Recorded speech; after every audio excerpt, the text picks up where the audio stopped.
I want their heads. Sibakin. Punyat, lintik ng mga yan. Maingat ng ulo. Kasi Madam Chair, nag-inspect ako eh. I went around, nakita ko kalunos-lunos yung kalagayan ng mga manggagawa. Pagkatapos, maliit ang sweldo. Secretary Laguesma, I promise you, i-defer ko ang budget ninyo. Pag hindi nyo pakita sa akin, at pag walang nasibak, gusto ko may masibak yan sa DOLE dahil hindi naman magreklamo sa akin yung mga magagawa kung hindi sila naapi. Naapi sila yung kanilang mga employer at naapi pa rin sila ng mga taga-DOLE. It's either hindi lang ginagawa ang trabaho nila o corrupt sila. So gusto ko may masibak. Pag hindi, i-defer ko ng budget niya at promise. So, hindi ako papayag na ituloy yung budget niya hanggat hindi kayo mag-ayos-ayos dyan sa DOLE.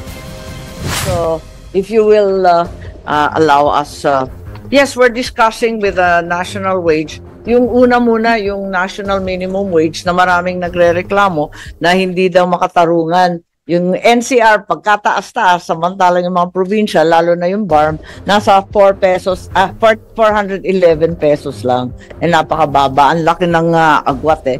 Halos magkano ba yun? Napakalaki talaga. So, ang dami talagang umaalma dyan.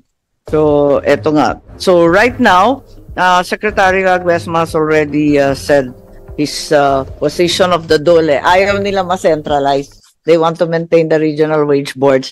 Tapos ang national wage, ine-explain niya. Kasi di namin maintindihan kung paano kino-compute yung cost of living. Kung maalala nyo, mainit yung diskusyon paano mabubuhay ang pamilya ng 5 sa 92 pesos. Tama naman, Madam Chair. Kaya kung tutusin, yung presyo naman ng gasolina sa NCR, pareho din naman presyo ng gasolina pagdating sa probinsya. So isa yan dapat pag-aralan natin, Madam Chair, na kung gawin na natin across the board because marami rin po nakarating sa ang reklamo, mga kababayan natin from different provinces na sinasabing bakit pag kami mababa, pag sa NCR, sa Luzon, mataas, kung tutusin yung mga bilihin, halos pare-pareho lang. Yung po yung sinasabi. Pero bago niya, Madam Chair, gusto ko na makasingit. Maganda itong pinag-usapan natin na taasan po yung sweldo nating mga magagawa. In fact, last June, recently, nagtaas tayo na 50 pesos and then ako po yung nagbumungkahay na tataasan natin na up to 300 pesos pa. Now, the problem here is taas tayo ng taas sa mga sweldo nating mga magagawa, which is just right. Pero wala sa implementation, Madam Chair. Meron tayong mga manggagawa na hanggang ngayon 300 pesos pa lang ang sinisweldo. Meron pa nga 280 pesos and yet 695 na tayo and meron pa rin nagsasahod ng 280 pesos. Bakit? Ngayon tataas pa natin under 300 so magiging ano na tayo, almost 1,000 pesos. Tataasan na ng 50 pesos ng mga sakim ng mga manufacturing companies ng another 50 pesos. So parang naglulukohan lang tayo rito. So it's really the implementation. I've been saying this time and time again, DOLE, wake up. Totoo to. Kasi Madam Chair, nag-ikot ako recently sa Kamanaba. Yung mga top 5 biggest manufacturing companies dyan sa Kamanaba area and never ever pa na-inspect ng DOLE.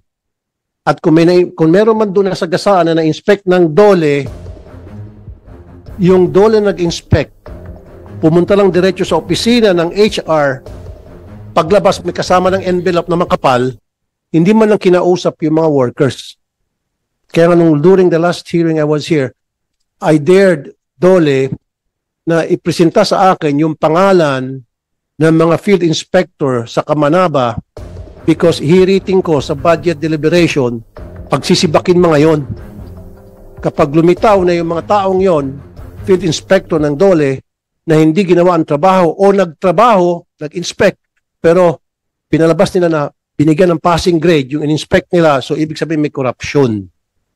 Kaya nga ang suggestion ko, Madam Chair, at nandito Secretary Laguesma, from now on, lahat ng field inspector nyo, pagsuotin nyo ng body-worn camera.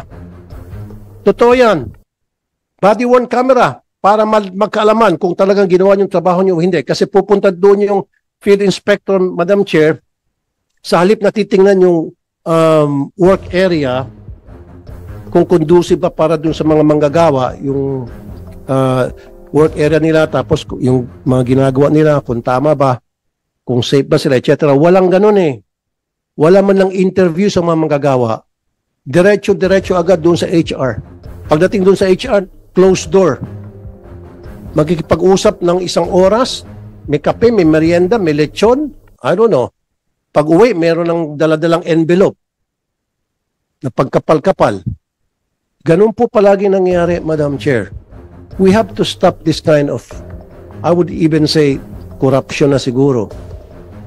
Kasi kung walang korupsyon, wala na magsusumbong ng mga mga manggagawa sa akin. Almost every day, diyan po sa aking action center sa Mandaluyong, pila-pila, and 75 to 80% of those people na pumipila sa akin, mga manggagawa na underpaid, mga security guard na underpaid, mga factory workers underpaid. Nakakaawa naman sila, tataasan natin yung mga sweldo nila, and yet, hindi natin kaya ma-implement yun. So, Secretary Laguasma, I dare you, kasi kung hindi sa budget deliberation, ipapadefer ko ang budget ninyo. Promise. Mark my word, I'll walk the talk. Unless kung binago niya from now on hanggang sa nagkaroon ng budget hearing, give me a list of your people sa Kamanaba at dito sa Metro Manila, the list of those field inspectors at kung kailan sila nag-inspect at anong nangyari dun sa kanilang ginawa inspection. At kapag nakita ako na naging tamad sila o wala silang ginawa dun sa kanilang inspeksyon o dinoktor nila, I want their heads sibakin. Punyet, lintik na mga yan. Mainit ng ulo ko. Kasi Madam Chair, nag-inspect ako eh.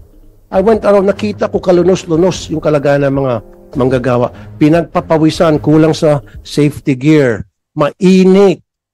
Walang electric fan, walang ceiling fan, o industrial fan, wala. Walang boots. Pagkatapos, maliit ang sweldo. Walang benefits. Meron pa, iba yung trato sa mga kababaihan, iba ang trato sa mga kalalakihan. So pag babae, below minimum. Pag lalaki, nasa minimum. Tapos yung pakyawan system, dapat Secretary Lagos, pag-aralan yan. Yung pakyawan system na yan. Dahil dun sa pakyawan system, maraming nakakalamang na mga tuso ng mga may-ari ng negosyo. Sa pakyawan kasi, Madam Chair, you have to meet a certain number of, may quota ka, performance mo, a certain number of products na mabalot mo in the case of ikaw ay dun sa repacking. So, yung sinasabi ng mga gawa, they have to work at least 12 to 16 hours para ma-meet lang yung minimum wage. Kasi kung at a regular pace lang sila magtatrabaho, at 8 hours, hindi lang ma-meet yung minimum wage. Hanggang 300 lang sila. So therefore, for them to meet that minimum wage, ulitin ko, 12 to 16, even 18 hours, they have to put. Yun siguro pag-aralan natin. So meron ba nag-inspeksyon na dole para masiguro na huwag naman paabutin ng parang magdamagan na magtatrabaho yung manggagawa para lamang ma-meet yung minimum wage, mapakain na maayos yung kanilang pamilya. So yun muna, Madam Chair, na gusto ko sa implementation at Secretary Laguasma, I promise you, i-defer ko ang budget ninyo. Pag hindi nyo pakita sa akin at pag walang nasibak, gusto ko may masibak yan sa dole dahil hindi naman magreklamo sa akin yung mga magagawa kung hindi sila naapi sila ng kanilang mga employer at naapi pa rin sila ng mga taga-dole. Because if dole's just been doing their job, hindi na dapat sila magreklamo. Nasa pool na agad ng mga field inspector ng dole na, oy, kayong company A, o hindi kayo nagpapasweldo na maayos, napakainit dito, madulas, etc. Na-flag down agad. Bakit hindi? It's either hindi lang ginagawa ang trabaho nila o corrupt sila. So gusto ko may masibak. Pag hindi, i-defer ko ng budget niya, I promise. So, hindi ako papayag na ituloy yung budget niya hanggat hindi kayo mag-ayos-ayos dyan sa dole. Yes, Senator Tulfo, I think Secretary Laguesma would like to answer. Yes, maraming salamat po, Madam Chair. I took serious note of the manifestation and the presentation made by the good Senator Rapi Tulfo, and commits to resolve, address this concern. In fact, I know that in the past we have been coordinating with your office. In fact, the good Senator even appreciated the work done by sending personally a appreciation note and we committed to coordinate with the Office of the Good Senator and provide him listing as he has requested, Madam Chair. Maraming salamat po. Okay, yes, Secretary Laguesma, ang gusto kong mangyari talaga, maging seryoso kayo sa paggagawa ng trabaho ninyo. Not you, meaning yung mga field inspectors ninyo. Wala eh.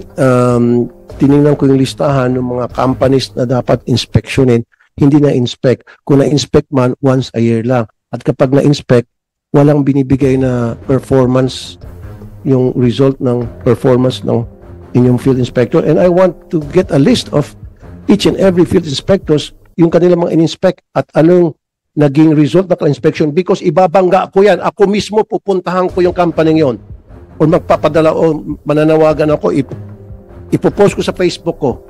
Ito, in-inspect ni ganito, ganitong araw, ganitong linggo. Trust me, lahat ng followers ko puro manggagawa halos. Now, pag nag-respond yung mga manggagawa na, hindi pumunta yan dito, pumunta yan dito, kaya lang tago doon sa HR. Gusto ko masibak yun. Totoo, on the spot. Kapag hindi mo sibakin yun, di-defer kong budget nyo. Okay. I think, Secretary, tumatango naman si Secretary, mukha naman sang-ayon. Mention, Madam Chair, will respond and resolve yung pong concerns na nirelate po sa atin ni Senator Rapi Tulfo. Kasi po, Madam Chair, matagal na problema to. Alam ko, maraming problema sa ating bayan na nangyari ngayon. Napakarami.